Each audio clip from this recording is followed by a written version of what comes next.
Hi guys. So I only have 15 minutes before I have to start work, so I probably won't be able to finish both chapters in one take. So if it randomly switches to being dark outside, that is why. So now we're on to chapters 16 and 17. All right, chapter 16. She woke up cooled and shamed. The sight of her beauty in the mirror did not reassure her, but only awakened the ache of yesterday and a letter, forwarded by her mother, from the boy who had taken her to the Yale prom last fall, which announced his presence in Paris was no help. All that seemed far away. She emerged from her room for the ordeal of meeting the Divers, weighted with a double trouble. But it was hidden by a sheath of sorry, I don't know why I'm struggling. But it was hidden by a sheath as third time's a charm. But it was hidden by a sheath as impermeable as Nicole's when they met and went together to a series of fittings. It was consoling, though, when Nicole remarked, apropos of a distraught saleswoman, most people think everybody feels about them much more violently than they actually do. They think other people's opinions of them swing through great arcs of approval or disapproval. Yesterday, in her expensiveness, Rosemary would have resented that remark. Today, in her desire to minimize what had happened, she welcomed it eagerly. She admired Nicole for her beauty and her wisdom, and also for the first time in her life, she was jealous. Just before leaving Goss's hotel, her mother had said in that casual tone which Rosemary knew concealed her more significant opinions, that Nicole was a great beauty, with the frank implication that Rosemary was not. This did not bother Rosemary, who had only recently been allowed to learn that she was even personable, so that her prettiness never seemed exactly her own, but rather an acquirement, like her French. Nevertheless, in the taxi, she looked at Nicole, matching herself against her. There were all the potentialities for romantic love in that lovely body and in the delicate mouth, sometimes tight, sometimes expectantly half open to the world. Nicole had been a beauty as a young girl, and she would be a beauty later when her skin stretched tight over her high cheekbones. The essential structure was there. She had been white Saxon blonde, but she was more beautiful now that her hair had darkened than when it had been like a cloud and more beautiful than she. We lived there. Rosemary suddenly pointed to a building in the Rue des Saints, Paris. That's strange, because when I was 12, Mother and Baby and I once spent a winter there, and she pointed to a hotel directly across the street. The two dingy fronts stared at them, gray echoes of girlhood. We just built our Lake Forest house, and we were economizing, Nicole continued. At least Baby and I had the governess economized and Mother traveled. We were economizing too, said Rosemary, realizing that the word meant different things to them. Mother always spoke of it very carefully as a small hotel. Nicole gave her a quick, magnetic little laugh. I mean, instead of saying a cheap hotel. If any swanky friends asked us our address, we'd never say we're in a dingy little hotel over in a poshy quarter where we're glad of running water. We'd say we're in a small hotel, as if all the big ones were too noisy and vulgar for us. Of course, the friends always saw through us and told everyone about it, but Mother always said it showed we knew our way around Europe. She did, of course. She was born as a German citizen, but her mother was American and she was brought up in Chicago, and she was more American than European. They were meeting the others in 2 minutes, and Rosemary reconstructed herself once more as they got out of the taxi in the Rue Guinemere, across from the Luxembourg Gardens. They were lunching in the North's already dismantled apartment high above the green mass of leaves. The day seemed different to Rosemary from the day before, when she saw him face to face. Their eyes met and brushed like birds' wings. After that, everything was all right. Everything was wonderful. She knew that he was beginning to fall in love with her. She felt wildly happy, felt the warm sap of emotion being pumped through her body. A cool, clear confidence deepened and sang in her. She scarcely looked at Dick, but she knew everything was all right. After lunch, the Divers and the Norths and Rosemary went to the Franco-American Films to be joined by Collis Clay, her young man from New Haven, to whom she had telephoned. He was a Georgian with the peculiarly rare... That's not what it said, hold on. He was a Georgian with the peculiarly regular, even stenciled ideas of Southerners who were educated in the North. Last winter, she had thought him attractive. Once they held hands in an automobile going from New Haven to New York. Now he no longer existed for her. In the projection room, she sat between Collis Clay and Dick while the mechanic mounted the reels of Daddy's Girl, and a French executive fluttered about her trying to talk American slang. "Yes, boy," she said, when there was a trouble with the projector. "I have not any bananas." Then the light went out. There was the sudden click and a flickering noise as she was alone with Dick at last. They looked at each other in the half-darkness. "Dear Rosemary," he murmured. Their shoulders touched. Nicole stirred restlessly at the end of the row, and Abe coughed convulsively and blew his nose. Then they all settled down, and the picture ran. There she was, the schoolgirl of a year ago, hair down, her back rippling out stiffly like the solid hair of a Tanagra figure. There she was, so young and innocent, the product of her mother's loving care. There she was, embodying all the immaturity of the race, cutting a new cardboard paper doll to pass before its empty harlot's mind. She remembered how she had felt in that dress, especially fresh and new under the fresh young silk. Daddy's Girl. Was it a itty-bitty bravekins, and did it suffer? Ooh, tweet, de tweetest thing. Wasn't she des to tweet? I think they're referencing something there. Before her tiny fist, the forces of lust and corruption rolled away. Nay, the very march of destiny stopped. Inevitable became evitable. Syllogism, dialectic, all rationality fell away. Women would forget the dirty dishes at home and weep.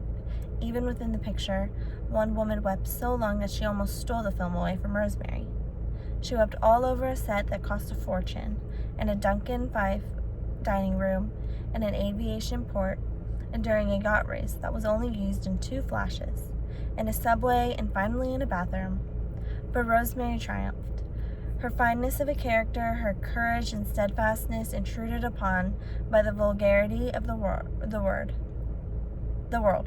But Rosemary showing what it took with a face that had not yet become mask-like, yet it was actually so moving that the emotions of the whole row of people went out to her at intervals during the picture.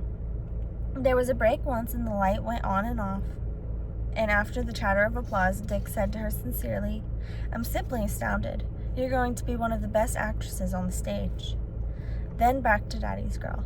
Happier days now, and a lovely shot of Rosemary and her parent united at the last in a father complex, so apparent that Dick winced for all psychologists at the vicious sentimentality. The screen vanished. The lights went on. The moment had come. "I've arranged one other thing," announced Rosemary to the company at large. "I've arranged a test for Dick." "A what?" "A screen test. They'll take one now." There was an awful silence, then an irrepressible chortle from the Norths. Rosemary watched Dick comprehend what she meant, his face moving first in an Irish way. Simultaneously, she realized that she had made some mistake in the playing of her trump, and still she did not suspect that the card was at fault. "I don't want a test," said Dick firmly. Then, seeing the situation as a whole, he continued lightly, "Rosemary, I'm disappointed. The picture makes a fine career for a woman, but my God, they can't photograph me. I'm an old scientist all wrapped up in this private life." Nicole and Mary urged them ironically to seize the opportunity. They teased him, both faintly annoyed at not having been asked for a sitting. But Dick closed the subject with a somewhat tart discussion of actors. "The strongest guard is placed at the gateway to nothing," he said. maybe because the condition of emptiness is too shameful to be divulged. In the taxi with Dick and Collis Clay, they were dropping Collis, and Dick was taking Rosemary to a tea from which Nicole and the Norse had resigned in order to do the things Abe had left undone till that night. In the taxi, Rosemary reapproached him. I thought if the test turned out to be good, I could take it to California with me. And then maybe if they liked it, you'd come out and be my leading man in a picture. He was overwhelmed. It was a darn sweet thought, but I'd rather look at you. You were about the nicest sight I ever looked at. That's a great picture, said Collis. I've seen it 4 times. I know one boy at New Haven who's seen it a dozen times. He went all the way to Hartford to see it 1 time. And when I brought Rosemary up to New Haven, he was so shy he wouldn't meet her.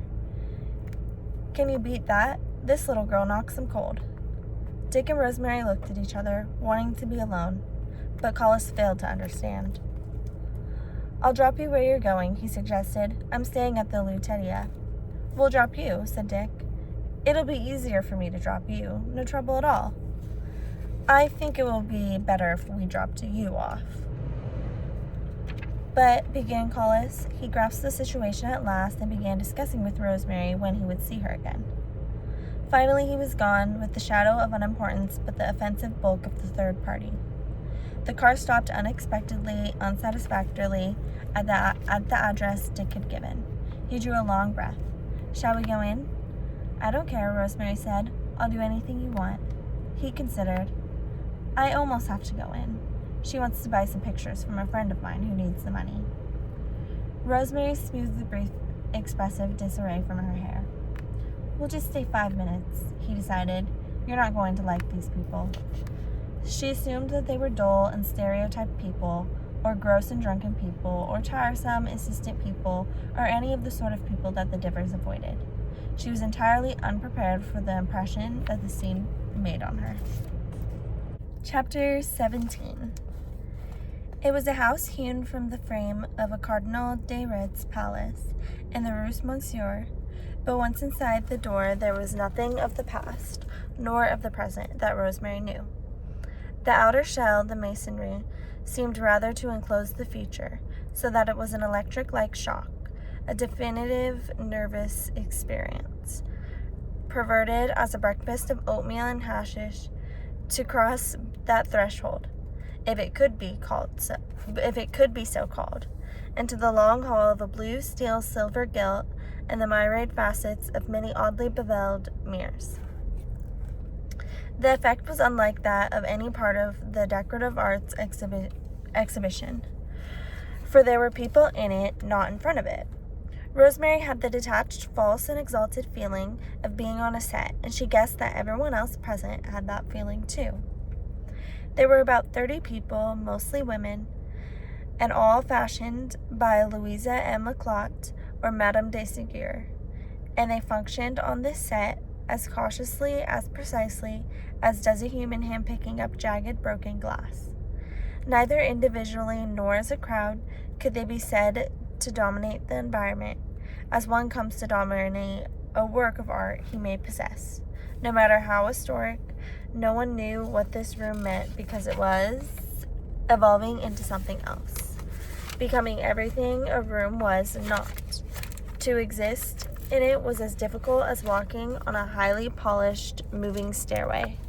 No one could tongue twister.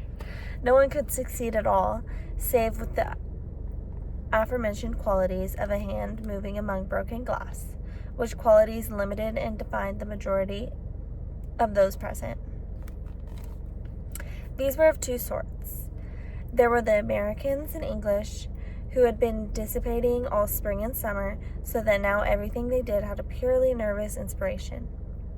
They were very quiet and lethargic at certain hours, and then they exploded into sudden quarrels and breakdowns and seductions. The other class, who might be called the exploiters, was formed by the sponges who were sober, serious people by comparison, with a purpose in life and no time for fooling. These kept their balance best in that environment, and what tone there was, beyond the apartment's novel organization of light values, came from them. The Frankenstein took down Dick and Rosemary at a gulp. It separated them immediately, and Rosemary suddenly discovered herself to be an insincere little person, living all in the upper registers of her throat and wishing the director would come. There was, however, such a wild beating of wings in the room that she did not feel or position was more incongruous than anyone else's. In addition, her training told, and after a series of semi-military turns, shifts, and marches, she found herself presumably talking to a neat, slick girl with a lovely boy's face, but actually absorbed by a conversation taking place on a sort of gunmetal ladder diagonally opposed her and 4 feet away. There was a trio of young women sitting on the bench. They were all tall and slender, with small heads groomed like mannequin heads. And as they talked, their heads waved gracefully about above the dark tailored suits, rather like long stem flowers and rather like cobra hoods. "Oh, they give a good show," said one of them, in a deep, rich voice. "Practically the best show in Paris. I'd be the last one to deny that. But after all," she sighed, "those phrases he uses over and over. Oldest inhabitant gnawed by rodents. You laugh once." "I prefer people whose lives have more corrugated surfaces," said the second, "and I don't like her." "I've never really been able to get very excited about them, or their entourage either. Why, for example, the entirely liquid Mr. North?" "He's out," said the first girl, "but you must admit that the party in question can be one of the most charming human beings you ever have met." It was the first hint Rosemary had that they were talking about the Divers, and her body grew tense with indignation. But the girl talking to her, in the starched blue shirt with the bright blue eyes and red cheeks, and the very gray suit, a poster of a girl, had begun to play up. Desperately, she kept sweeping things from between them, afraid that Rosemary couldn't see her, sweeping them away until presently there was not so much as a veil of a brittle humor hiding the girl. And with distaste, Rosemary saw her plain. "Couldn't you have lunch, or maybe dinner, or lunch the day after?" begged the girl.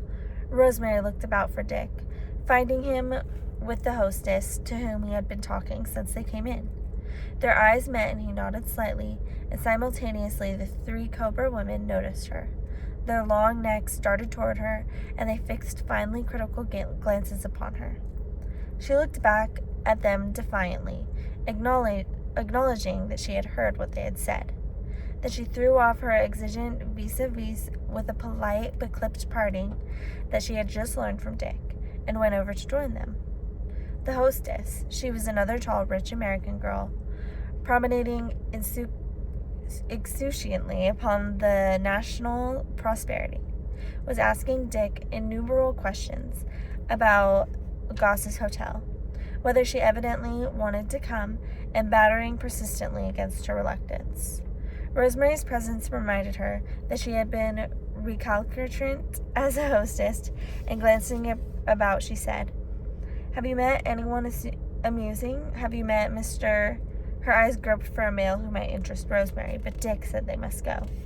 They left immediately, moving over the brief threshold of the future to the sudden past of the stone facade without. "Wasn't it terrible?" he said. "Terrible," she echoed obediently. "Rosemary," she murmured.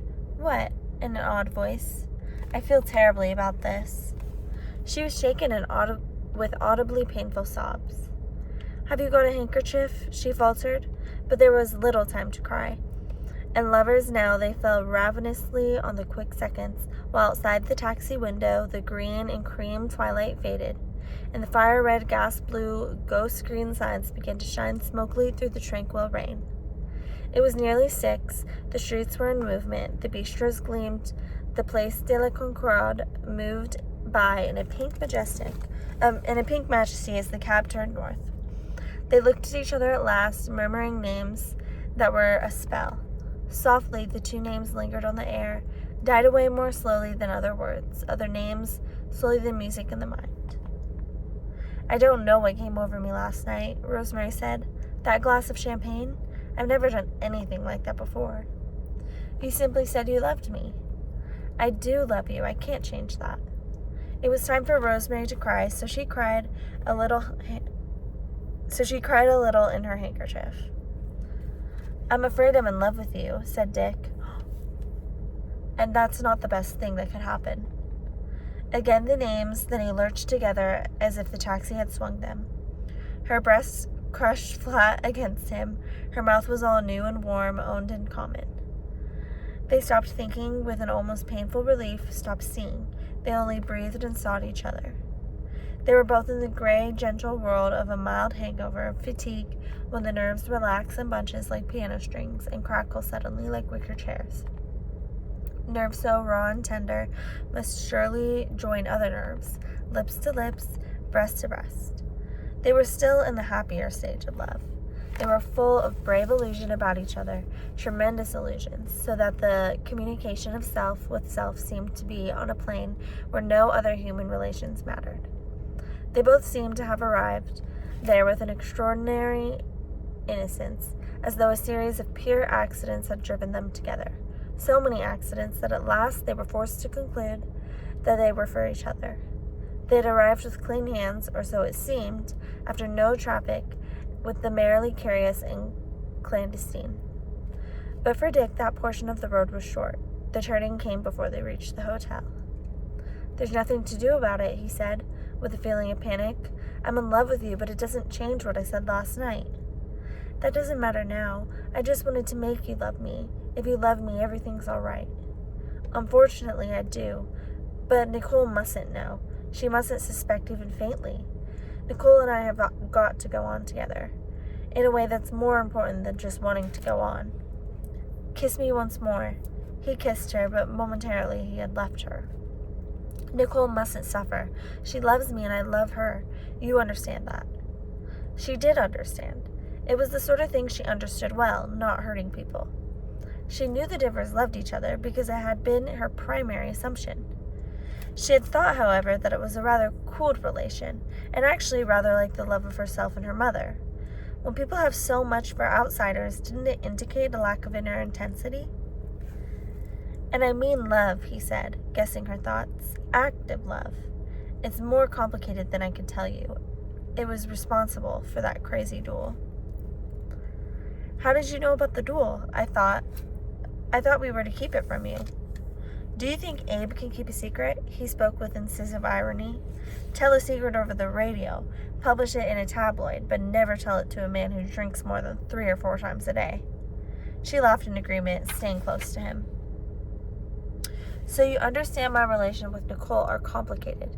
She's not very strong. She looks strong, but she isn't. And this makes rather a mess." "Oh, say that later, but kiss me now, love me now. I love you and I'll never let Nicole see." "You darling." They reached the hotel and Rosemary walked a little behind him, to admire him, to adore him. His step was alert as if he had just come from some great doings and was hurrying on towards the others. Organizer of private gaiety, curator of a richly encrusted happiness. His hat was a perfect hat and he carried a heavy stick and yellow gloves. She thought what a good time they would all have, being with him tonight. They walked upstairs 5 flights. At the first landing, they stopped and kissed. She was careful on the next landing, on the third, more careful still. On the next, there were 2 more. She stopped halfway and kissed him fleetingly goodbye. At his urgency, she walked down with him to the one below for a minute, and then up and up. Finally, it was goodbye with their hands stretching to touch along the diagonal of the banister, and then the fingers slipping apart.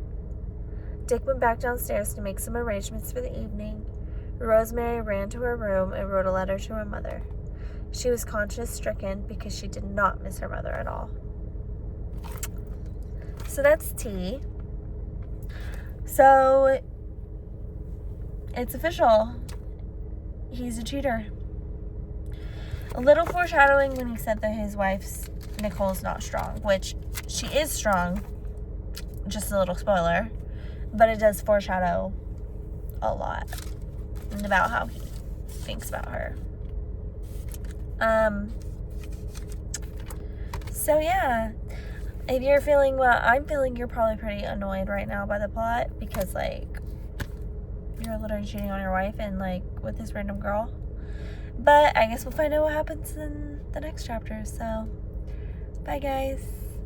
Mwah.